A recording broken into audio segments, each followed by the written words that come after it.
All right, so the idea is to get 200 points real easy at field day by doing field day messages. This works really well. We were in a downpour at that particular field day. It's 2 inches of water. That caused us to change our plans for future field days. But we've been doing this for many years now. We write up our section manager SEC message with the proper information. In the training sessions on that same morning, we have our team write up 10 messages to send to friends and family. And then we move them typically in an NTS compatible format, but we have used ICS 213. You'll see that too by WINLINK, and we'll show you how we do that. And we get 200 points by doing this. Now, this is a graph of our anonymously of how our operators in our group do at field day. And as you can see, our lowest operator makes about 9 contacts an hour, and our highest operator makes around 26 or 27 contacts an hour. This is actual data. And so with a power multiplier of 2, and we do a lot of digital, you can get about 4 points for each contact. So if you can get 25 contacts an hour, you're still only making 100 points per hour. So just sending these messages is worth anywhere from 2 hours on our fastest person to maybe 6 hours of effort on our slowest person. So there's a real advantage to going for this bonus point based on the number of hours that it's worth of equivalent operator time. So here's the first rule. What you have to do to get the 100 points for a message to your section manager or section emergency coordinator. First, it has to be a formal message. It can be to either of those two people. It has to be by your group, which means it has to originate with your call sign, an important point for those of you who do WINLINK. And it has to come from your site. They want specific information, your club name, number of participants, where you are, number of ARES operators. I don't know why, but they do. Has to go out during the field day period. We don't know how to interpret that, so we always do it between the beginning and the end of real field day. It can be either standard NTS or ICS or have the equivalent content. So those are 3 ways that you can send it, and it has to come out of your site by amateur radio RF. So this is not internet. This has got to be amateur radio RF. There's lots of ways to do that. We'll discuss that. Push the wrong button. Push that button. Okay. Now the 10 points for each formal message originated. That's all we'll do is we just originate them. We don't bother with relaying, receiving, or delivering them. You can get up to 100 points. You guys probably know this. Copies of each message have to be included in the field day report. Again, the same language, standard NTS or ICS 213, or have equivalent content. And it has to go out via amateur radio RF, and it's available to all classes. Okay, so look, I don't make the rules. I'm not one of the judges, if there are any. So I'm just trying to give you what I think are the interpretations that seem to apply to the literal language of those things. So there's several ways to do this. Literal NTS messages, radiograms, can be sent by originating a Radio Relay International message. We're going to show you how to do that. Equivalent NTS can be done by simply typing in the radiogram format the way a trained operator writes it down on a blank sheet of paper. I'm going to show you how to do that. And ICS 213 is even easier. All 3 of these ways appear to meet the letter and the spirit of those rules. So here is a little discussion of what is equivalent content. So up at the left is an amateur radio radiogram. I think they copyrighted that, so I don't use their form. This is one that I made up that has all the same information of a typical radiogram pad. But down at the right, you can see that I have created what a trained NTS operator would write down, because they usually don't use these forms. They just write it down because they've got this memorized. So 001 routine. NF4AC, that's our club call, has to come from your field day club. 12, Gainesville, Florida, June 22nd, addressed to Nancy Gibby, Kilo Mike 4, Yankee Golf India. I'm not really a phone operator. I blanked out part of her phone number. Great time at field day, X-ray 12, numerals 1, 2, operators and equipment working fine. Signature Gordon, amateur call sign, Kilo X-ray 4 Zulu. So that's the equivalent content which you could type into a WinLink email, and it would, in my opinion, meet the letter and the spirit of the rules. So now that we've gotten that, are any questions on that little point? I think all classes can do at least the 10 points for message. I'm not sure about the SEC section manager. I'm not sure about that one. I have to go back and look at that. But I think anybody can go for the radiogram points, which is 100 points. Okay, so we're going to go through method number one. So method number one is to do the full radiogram. So with WinLink, I'm not going to try to do a whole review of WinLink here, but basically, once you get WinLink started, you're going to go through the portion of creating a message. And once you click on the menu item, create message, the next thing you're going to do is you're going to click on the menu item. You can see it just in the screen here, select template, and then this template manager comes up. You're going to click to expand the standard templates. And the one you're looking for is inside the ICS USA forms. So you're going to expand that, and you're going to find, I'm sorry, this is radio relay you're going to expand the radiogram and RRI forms, because that's where I am in the stock. And when you do that, it's going to pop up your browser, and it's going to put this RRI, Radio Relay International, radiogram form that's really cool form, and all you got to do is fill it out. It will calculate the check for you, so you can leave that alone, and it will do it for you. There's even a button down there to click if you want it to review what you did and fix errors. So it knows how to make things look pretty, and apparently it knows how to check some rules and things like that. So I don't know how many of you've ever done this, but it actually works really nice, and we've been using this for several years, and it will format up a nice real radiogram. It just comes from the RRI folks who are part of the NTS, kind of a weird relationship. When you do that, the next thing you'll be asked to do is to choose a RRI liaison station. I hope I spelled that right. Since I'm in the 4th region, I usually click to go through region 4 RRI liaison, whoever that is. And I don't even know who it is, but whoever they are, they're good. And it goes to them. And I was doing this morning to create these slides, and doggone it, the message arrived just before the talk here in email. So this really works. The rules do not require that your message make it. They only require that you originate. So what you need to be able to prove is that you originated the message. And so you'll notice that I always copy our documentation unit in doing these messages, and the documentation unit for our group happens to be me. So that's pretty easy to copy myself. So here we are. Once you hit submit on that RRI form, the wizardry of the computer's programming will take you back to the standard WinLink create the message thingamajigger.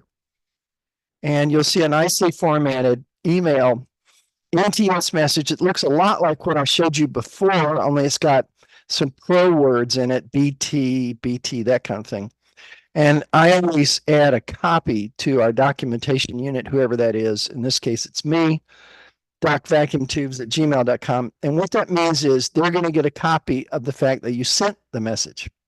And that makes it really easy for them to comply with the rule and copy and paste and make a literal list of all the messages that went out from your group. Once you have created this message and copied it to the appropriate person. You're going to then post it to the outbox just like any other WinLink message. And then you're going to send it, and we're going to discuss that part later on. WinLink has two separate sides to it. There's the creating or reading messages part, and there's the sending and receiving messages part, because WinLink, unlike Gmail, has lots and lots of ways to send or receive. So they're separated into two separate parts, and we're going to do the second part later. So the end result is that the person who you send this to will get a nice message that looks something like this. This was the copy that I had sent to myself, and then later on I got the copy that ostensibly went to my wife, but I used my same email address for both of us, so it actually came to me. But a very nice human being actually sent this to me. A very famous net guy here in Florida was the guy who sent this to me, and I sent him back a thank you for doing that. So it's clearly readable, and this works pretty well. I don't know how many of you have ever done the RRI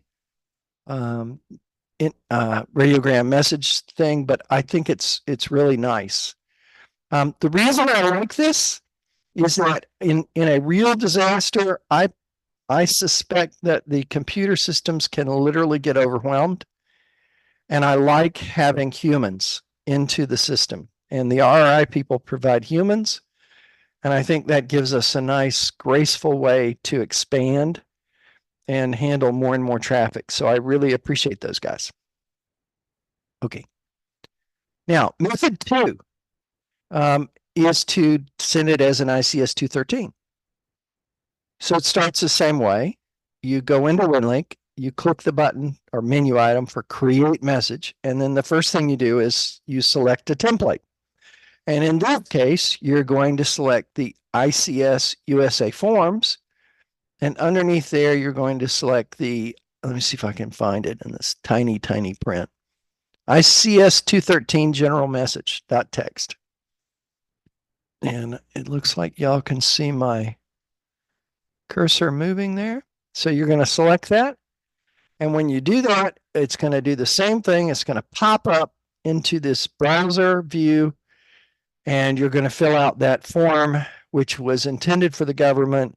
And so some of the stuff doesn't make as much sense. You don't really need an incident name. You're going to put who you're going to send it to. But notice there's no routing information. There's no email. There's no address, no telephone number. So this is really kind of a very simple form. And you're going to say who it's from. You're going to put a subject, and it's going to force you into putting a date and time. It has ways to help you do that, but it's going to force you to do that. And then you can put in your message, and then you have to put who approved it, and that would be you. And then you put in your position or title, and I always just put volunteer. Okay. And then after you click submit, it's going to take you back to the WinLink message creation dialog. And again, you're going to copy, it is my suggestion, you copy your documentation unit so they will know that you sent this message out. Now, the funny thing here is, unlike the RRI, you've got to put email addresses for the people you want to send it to, because the ICS form does not include that. It was intended for paper. It wasn't intended for radio or email or anything like that. So you have to be a little bit more adroit here and add in email addresses, but that's no problem at all for most of our people. And again, you're going to post this to the outbox. And then what we do is we package them all up and we send them out all at the same time. And I'll go over that in a minute. So the end result that your person will get is this form that's kind of in clear text that says, oh, you've received a general message, ICS 213. It's got to Nancy Gibby from Gordon Gibby, fun at field day, date June 22nd, time 12 local. And here's the message. It was approved by me. So there's your ICS message in clear text. Now, if it went to a wrong person, it could automatically bring up that fancy ICS 213 form, but you don't need that to send this to a friend or a family member in another state. it will default to giving them something that they can understand. And that is part of the genius of the WinLink forms, which I really appreciate. Okay, method 3 is real simple. You just create an email. So you create a message and then you type in, and instead of being just kind of informal, you actually type what an NTS operator would have put on his pad of blank white paper, because they don't usually use radiogram pads. You just put number 001, routine NF4AC 12, Gainesville, Florida, June 22nd, and so on. Okay, and when you're done, you post that to the outbox and you send that, and that meets the requirements of the rule as well because it's the equivalent format. Okay, now how to get it sent. So what we do is we put all this stuff together. Just before or during field day, our incident commander does this kind of stuff. We've had a little, like at lunch, we pass out blank forms and have everybody write a message to a friend of theirs in some state or something. We package them all up. So they're all sitting in our outbox of our WinLink, which is using the same call sign as our club call sign for the field day effort. That's important. And then we've got to send them out by amateur radio, which means you can't use internet telnet. You can use HF, you can use VAR, you can use Pector, you could use VHF, you can use Packet, you could use X.25. You could actually use Arden as long as it's ham radio Arden on ham radio frequencies, et cetera, et cetera. And we have done that. So we have literally sent these out before using Arden to go outside the boundary of we knew where the 1,000-foot boundary was. And we sent it to a RMS station that was running Arden instead of a regular ham transceiver. And that qualified also because it was ham radio transmission outside of our unit. But I'll get into that in a moment. So getting RF out. So strategies that your group can use. So typically you're not going to be using Arden. Not many people, I think, would have a portable Arden station like our group does. But you're probably going to be using either an HF RMS or a VHF UHF RMS, and very rarely microwave like we did once. So my strategy, if there's a VHF RMS available, and this year we have one within reach, we will use our freebie, the station that you can have on VHF without having to count it, and we will send that whenever convenient. Typically, when 6 meters is completely dead, then we will get that sent like at 8 o'clock at night. If there's no sporadic E, we will get all those messages sent, and they go out lickety split to a VARA RMS that's at the University of Florida that we can hit pretty well from our location. The rules do not allow you to use repeaters, but the definition of a repeater is pretty straightforward. It's a system that receives and transmits simultaneously. So a digipeater is actually not a repeater. So we have tried hard never to use a digipeater, but if you needed a digipeater to hit an RMS, I would suggest that you go ahead and do it, because a plain reading of the rules is that digipeater should be okay.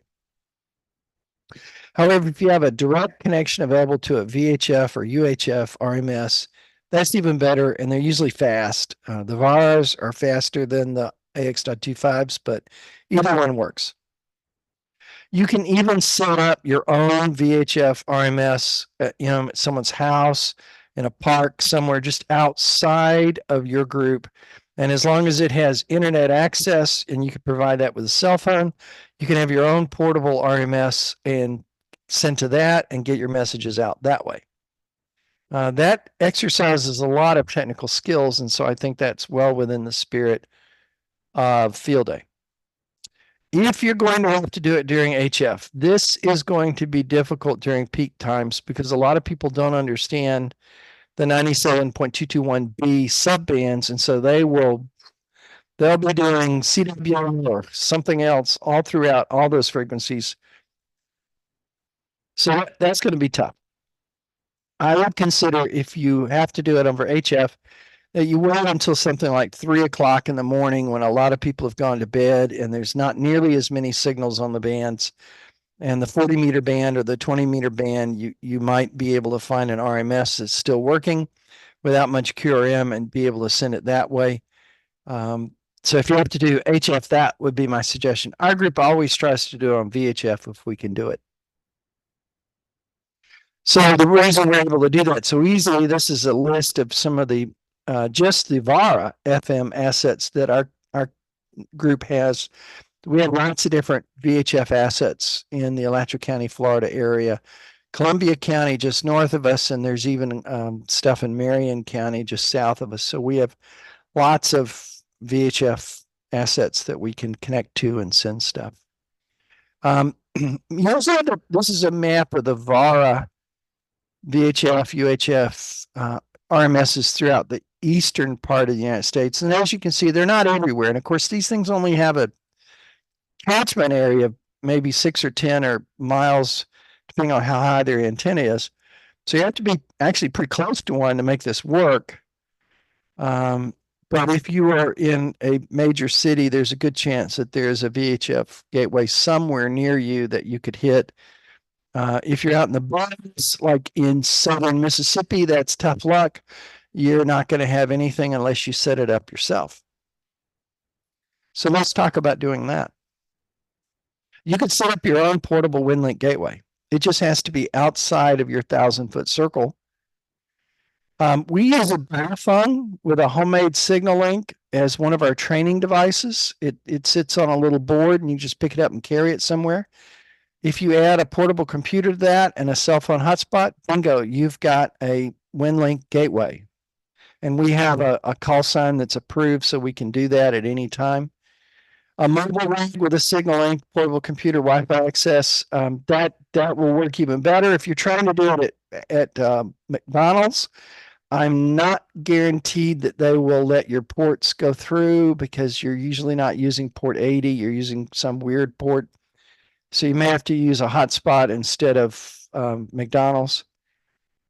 Raspberry Pi is running John's excellent Lin BPQ with either a bathphone X.25 packet. Excellent way to do it. We've had portable gateways for years. I haven't turned them on in a while, so they probably need a little work. The last would be a Ubiquiti microwave running Arden, but I don't think many people are going to be wanting to try that. Here's how simple your own portable VHF gateway can be. There's a Raspberry Pi, any old VHF radio. The analog ones seem to work better than the DSP ones. Some sort of a signal link or a signal link equivalent. We have our Raspberry Pis boot up every 6 hours, reboot, because the I/O system is sort of fragile, and if it gets RFI into it, it quits working and it won't work again until they reboot. If you're doing VAR FM, just replace that Raspberry Pi with a cheap refurbished computer. We use rtrcomputers.com, and we pay about $150 to get a refurbished computer that works just fine for this purpose. So it's not very hard at all to have your own portable VHF gateway. For your documentation, you have all these emails that came in to your documentation guy. You grab all those copies. You can even grab them for your sent box if you screw up and don't send them to him. But if you send them to him, then it's real easy. He just grabs them and copies and pastes them. I put them in a giant OpenOffice or LibreOffice file, and then I export it to PDF and I upload it on the AWRL Field Day site, and I've never had a problem. They've always accepted it. Never had any problem at all. That is basically the whole schmear. So I can stop here and see if there are any questions.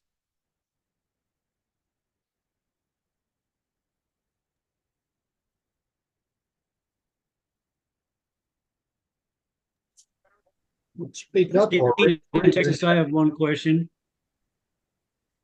Okay, I heard two people, so one of you go ahead. Okay, this is Gene in Texas. How you doing? Hi, Gene in Texas. Can you hear me You're all right? kind of breaking up a bit. Alrighty. Only clubs can submit this information, not solo operators? That's a great question. Let me go find out because I want to look at that. I never thought of that, but we can go back to I know the second one is available to all classes for sure. Let's see, let's see this. So message handling is available to all classes. So that would include class D, and I think class D is home operators.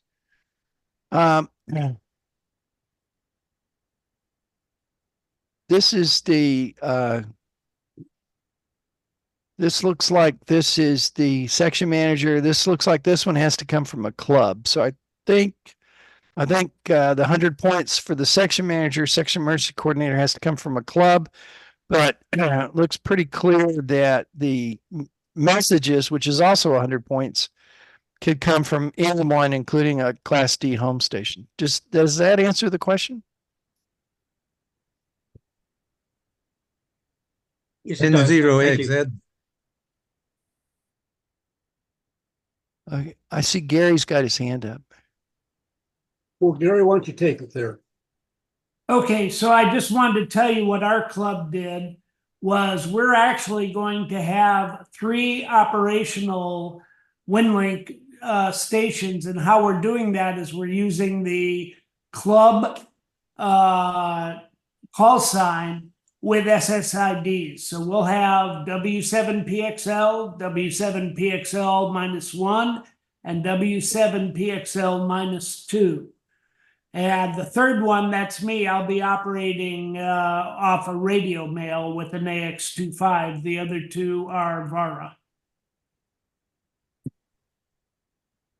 Okay, so can you help me understand why you want 3 different stations?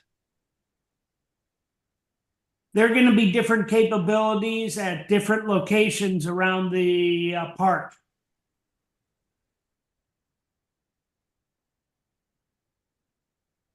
So how many messages will each originate or receive, or what are they going to do?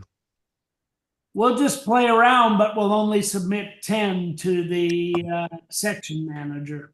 Okay, now I get it. Now I get it. The messages don't go to the section manager. Just the first one, the section manager SCC message, goes to him. The others just go to friends or whomever you want. You can all send them to the section manager, I guess. And then you have to submit copies to the ARRL.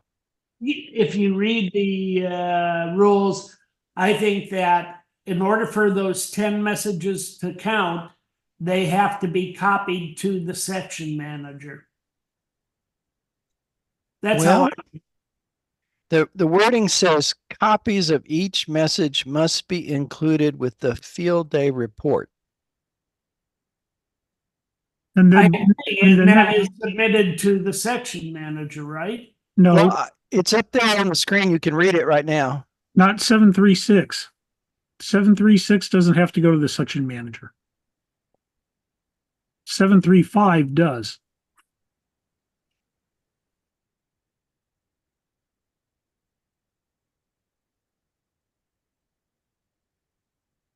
Does that make sense now? Gary? I understand. I had myself muted there. Okay, great. Yeah, the section manager message does have to go either to the section manager, that's 735, or the SEC. And it Yeah. doesn't say that they have to get it. It just says they have to send it. Well, and the other thing too is it says you should include the club name. It doesn't say you must. So it may be that a non-club group could also send this. Good luck. Try it. Let me know. Okay, well, let's refrain from just jumping in because we're going to start doubling on everybody. No, I see another hand, but I'm going to let the moderator run this. Okay, well, whatever. Bill, you want to go ahead and take it? Yes, thanks.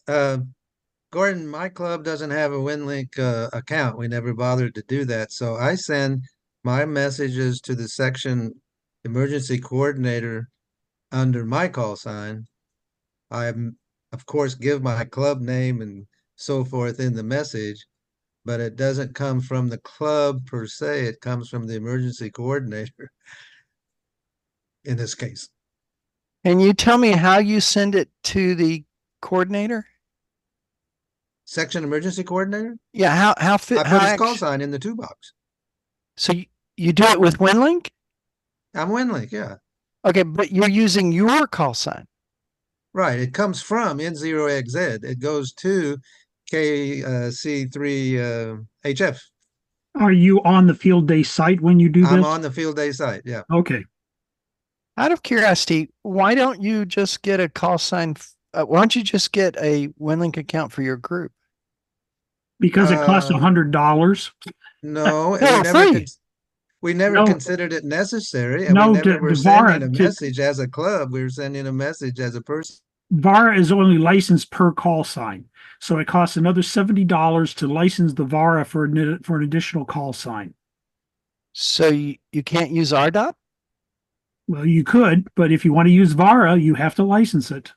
I mean, unless you want to run it at 175 BPS. Okay, so It So wasn't it's- the expense that kept us from getting a Yeah. WinLinks for our club. It was we saw no necessity to get a WinLink message for the club because first of all, you can use a lot of tactical addresses if you need to have the call sign of the club out there somewhere. But we just use our club as a club, and we use our WinLink activity as individual activity. all right.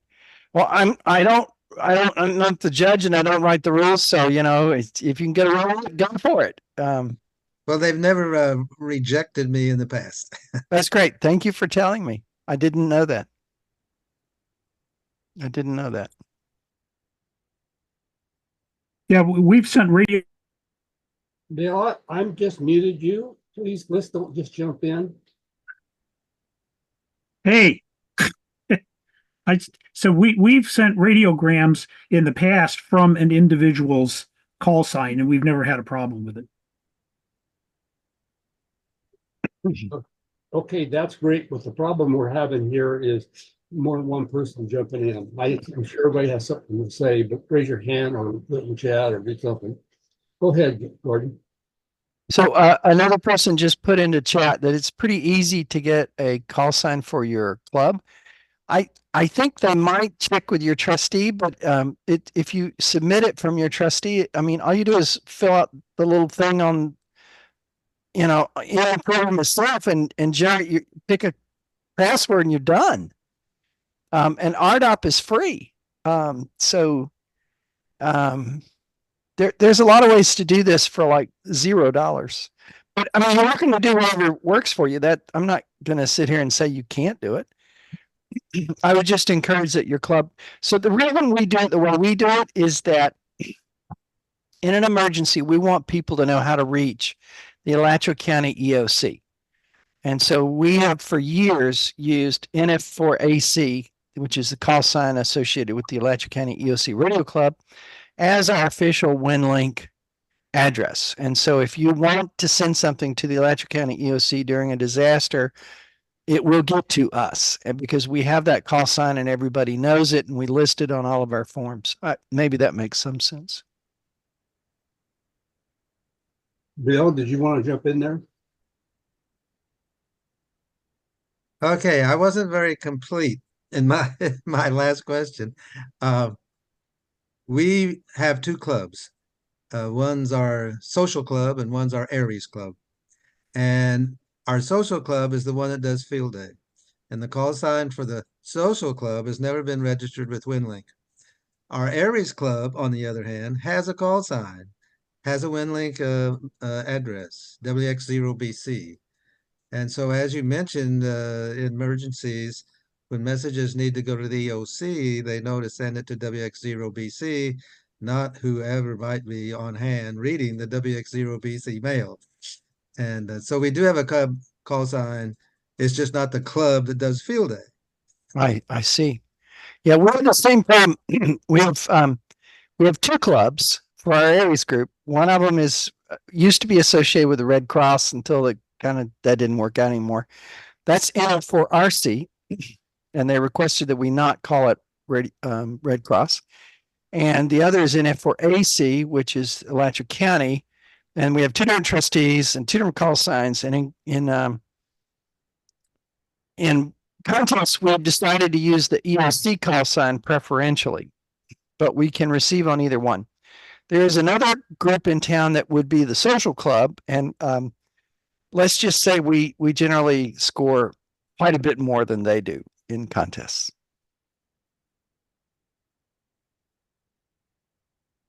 There's a lot going on in chat. And I feel for you because I have paid that $69 so many times I can't count, because we also have an ICF call sign. I said that wrong. We have a shares call sign. I have two shares call signs. And because I run a shares RMS as well. And on top of that, I had to pay something to make AOE work for shares. So, I mean, I paid a lot. So I feel for you. Okay. Anybody else got anything to say? Put your hand up and put in the chat, please. You don't see anything. Go ahead, Gordon. That's all I got. This is it looks probably like the people who are here probably already know how to do this. Well, let's see. Dan's got a question. And so it's pretty straightforward, and I didn't need to belabor it. Okay, Mr. D. Field is not the context. And I'm laughing as I say that. As an SEC, all we can do is, keep records and acknowledge what shows up. And each section, I suppose, is going to have different nuanced ways of call to make use of WinLink during field day. I think the measure of success there is just simply going to be how many people actually use WinLink and use it in a way that would be reasonable in a real emergency. So, Gordon, thank you very much. This was a very explanatory interpretation of the rules that should do a lot of people a lot of good. Thank you. I thank you very much. I see James Wade from RRI has pointed out that, in his opinion, the call sign that matters is the one that appears in the station of origin field. And for all I know, he's correct. So, that's pretty wise. I couldn't figure out how to wave. I guess I need to learn how to do that here, Gordon. But yeah, so, the purpose of the station of origin field in the radiogram or radiogram ICS 213 is, you actually alluded to it already.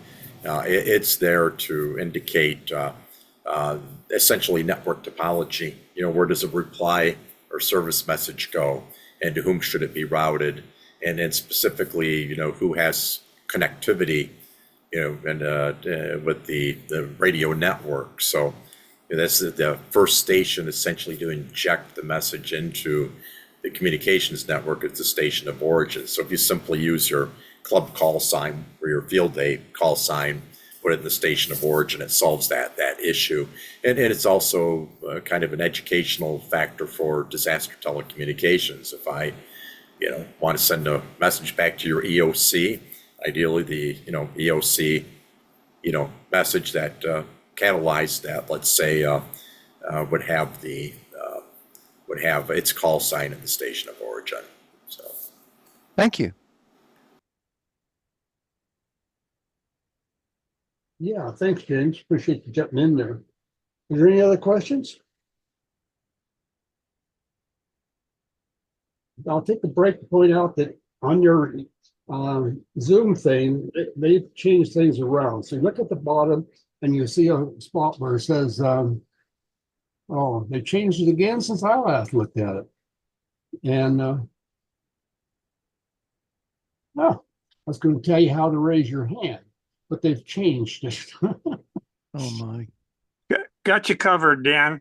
It's in the heart. It's in the heart-shaped icon that's now labeled React.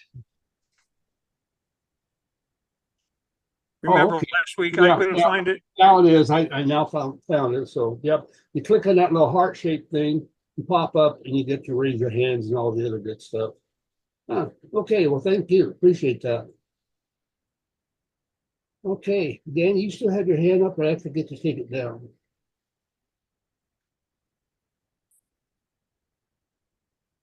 Yeah.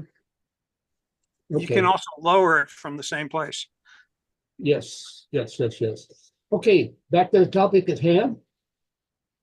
By raising hands or in the chat, do we have any more questions? Okay, Jeff, go ahead. Yes, I would recommend go ahead and get yourself set up for WinLink with your club station, or in our case, we're using a special event station, W5R. And of course, none of this stuff costs. And then after field day, go ahead and register the WinLink and pay the $24 and go ahead and register the VARA.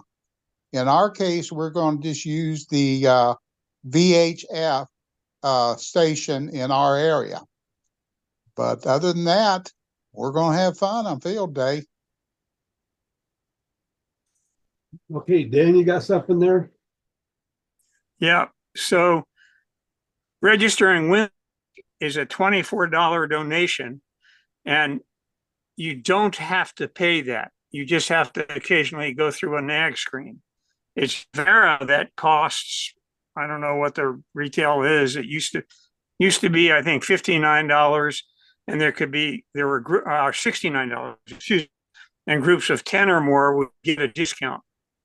So what you want to do is you can, I think you can get Jose's address on the Vera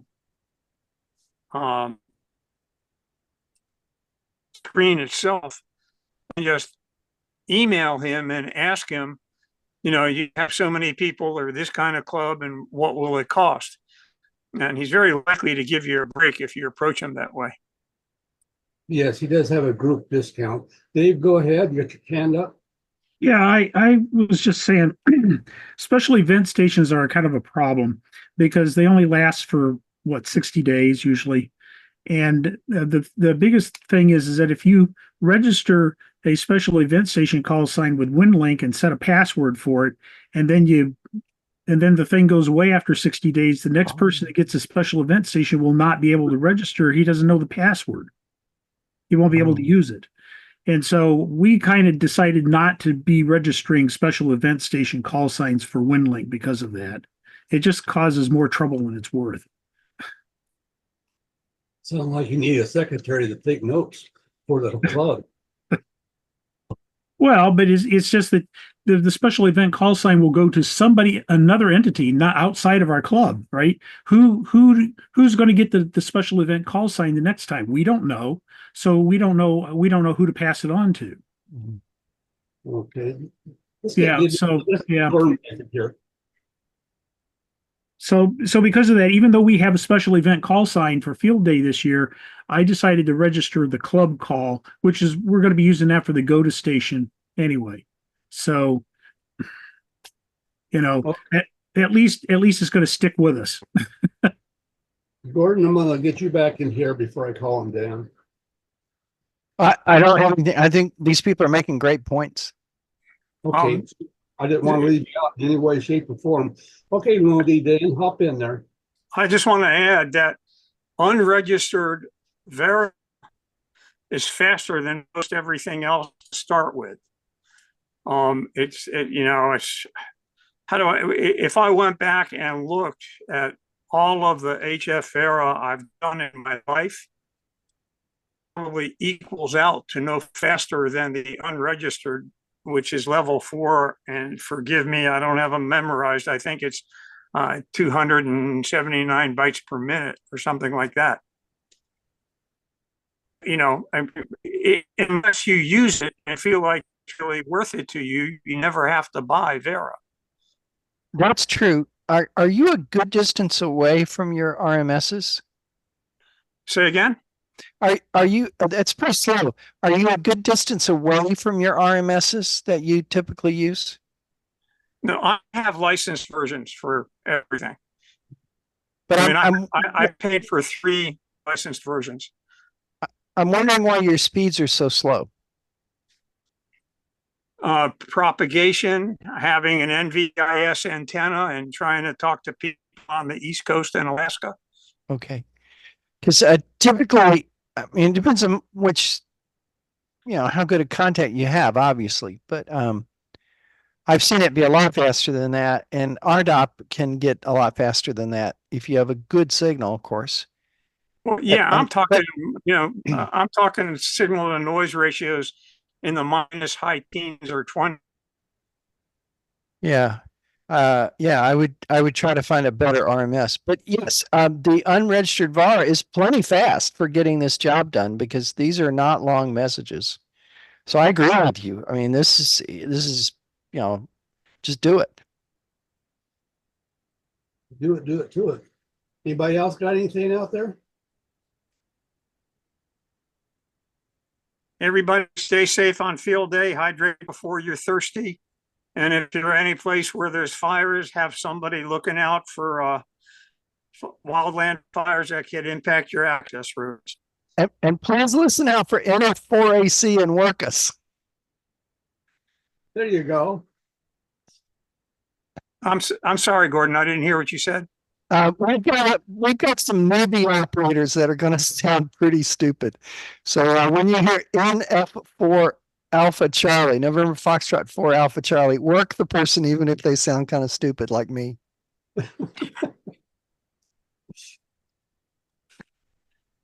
Okay. Everybody started jumping in, so just open this thing up. Anybody got any comments? Just go for it.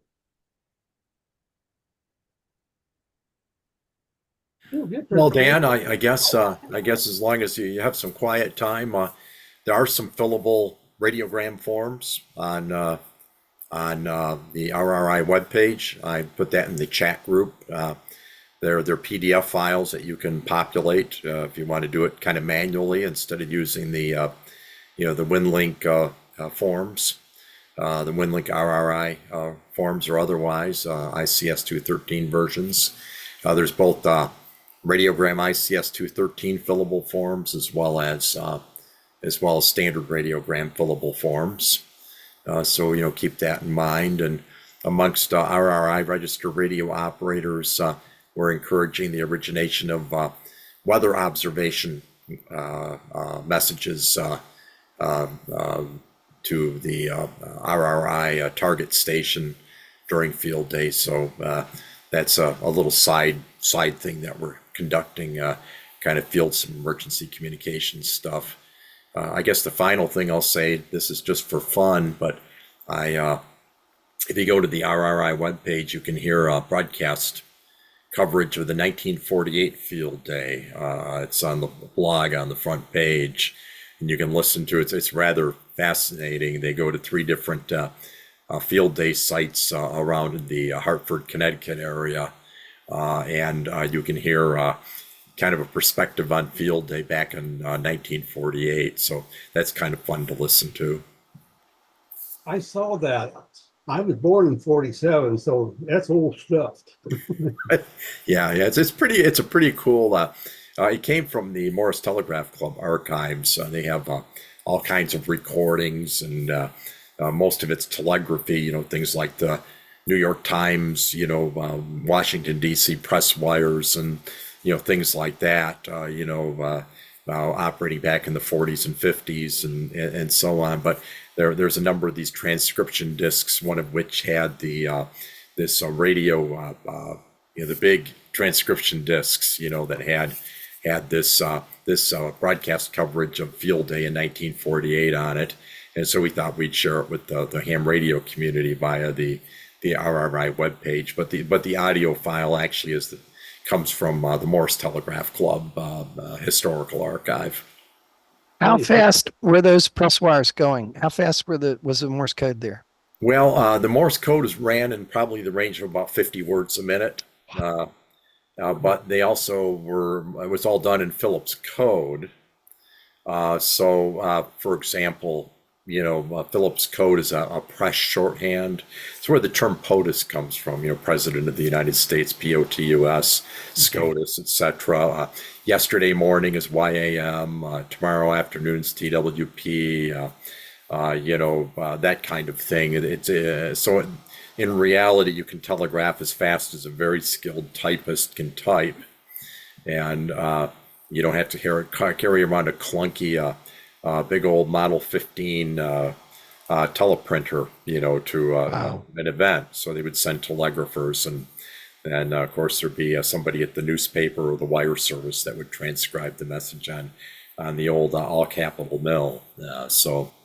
It's fascinating to listen to the press wires, because if you're not a good operator and you're not skilled in the American Morse code, it just sounds like hail on a roof. I mean,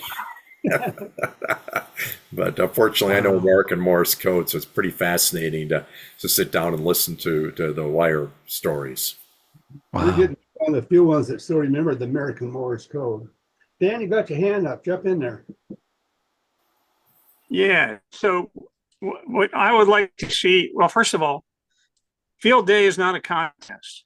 Field day is not a contest. Field day is not a contest. And what we need to see, I should say, rather than what I'd like to see, is new amateur radio operators getting familiarized with WinLink and its use in emergency communications.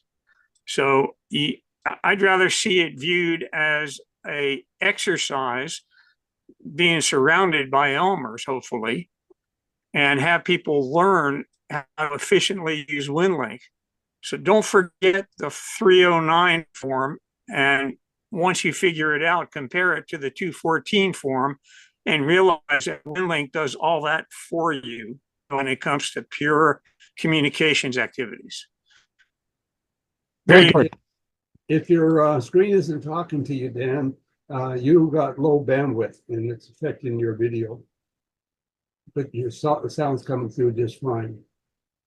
Hey Dan, can I add one thing to that comment? WinLink is an absolutely wonderful tool, and I would in no way minimize it. But let's not forget that not every amateur station has WinLink. And I'll give you an example. During Hurricane Maria, I got a call from Red Cross over there in Washington, and they had some priority traffic for Puerto Rico. And I was driving down I-55. They called me on my cell phone. Of course, there's no cell service in Puerto Rico, for the first week or two after the hurricane. Well, I didn't have WinLink in the car, but I had a HF transceiver and a Morris key, and I got on the RRI CW watch frequency and called the station that was connected to Puerto Rico, and sent a couple of priority radiograms for the Red Cross, got an acknowledgement back. And so there's, you never know, but there's something to be said also for the basic skills of being able to format a message, transmit it via voice or other modes. And, certainly though, exposing people to WinLink is a great idea. And as is mentioned, it does lots of cool things like populating your ICS 205 for you and things of that nature. But, there's something to be said for the basic skills too. Hey, James, is that, you mentioned the RRI watch frequency. Is that monitored continuously? No, only during emergencies. We do use it every day for inter-area traffic net, where you move traffic between regions, the non-digital traffic. But it's we only establish watch frequencies during when we activate our national response plan, and all of that's defined in the RRI national response plan, which you can find on the web page. We just updated it for here about a month or two ago for 2024. We have they're called priority entry points, and the idea is that if you're holding priority traffic, it'll be expedited to its destination by the most effective means possible, priority or emergency traffic. Oh, that's excellent. I didn't know that, and that's a huge bit of knowledge for me to pick up. Yeah. Yes. As Dan was saying, This is not a contest, but this is a means for learning, for all of us to learn, and that is good. That's what field day is all about. Gene, go ahead, take it. Yes. Hi, everybody. Everybody hear me okay? Yes. Yeah. Okay. Another option when it comes to WinLink substitutes, so to speak, would be for those members of a club that don't have access to WinLink or a computer, that they be given printed copies of the various basic ICS, like a 213 and so on. Have them fill out the information after they've been trained on how to fill out the forms, and then fax or email it as an attachment to a club member who does have WinLink, and they can just take it and fill out the actual WinLink form and send it off. That's just a suggestion. Good suggestion. Yes. What you doing there, Gordon? You're playing with your computer. You guys are you're trying to pick this fight of WinLink is not a contest. And I thought I would point out that yes, it's sort of lots of things. This is our incident action plan. Zoom is in my way. I'm trying to move it out of the way. This is our incident action plan. This is the first part for how we do WinLink. So we treat it as an exercise, but I guarantee you we will wallop the daylights out of the other club in town. So for us, it's both.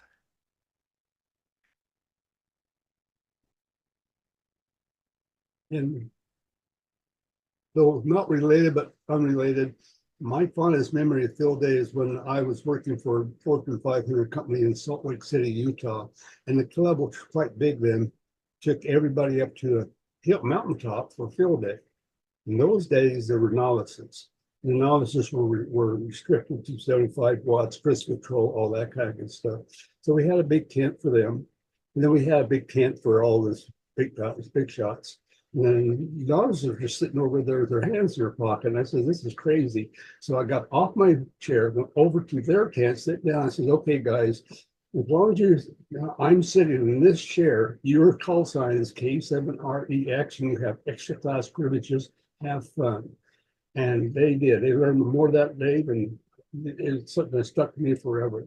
It's a good learning time. Yeah, that's great. That's great. We have one person in our club that has difficulty passing exams, and typically they have to trade on our higher license. But we managed to get them to make a CW contact last winter field day by using FLDigi to decode and transmit, and they were quite proud to have made a CW contact. And then they made an FT8 contact using WSJTX and said, "This is way easier." Okay, we're at the full hour here. If we've got any more comments or suggestions, whatever, please jump in. Finn, how we doing in Holland?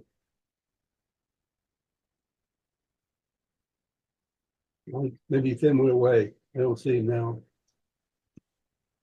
Okay, well, James, I appreciate you coming on here tonight, kind of playing fill in. I'm really pleased with RI and all they're accomplishing. You're doing a lot of good stuff, sir. I appreciate that, Dan. Yeah, we've been going through and our restructuring process, and our new certified radio operator program's going well. A lot of strong interest in that. We're again doing our cycle of emergency communications training classes.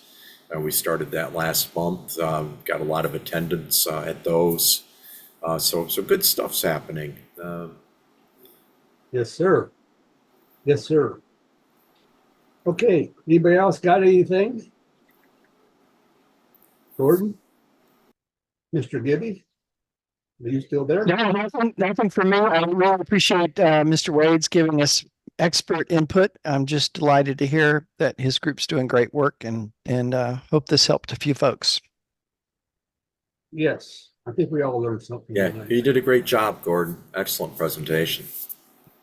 Yes. And James, anytime you want to come back on RATPAC to bring us up to speed, just let us know. You got an open door invitation. Okay. With that, I'm going to start shutting this down. It's been a great presentation, as always, and we'll go from there. Say 73 to everybody.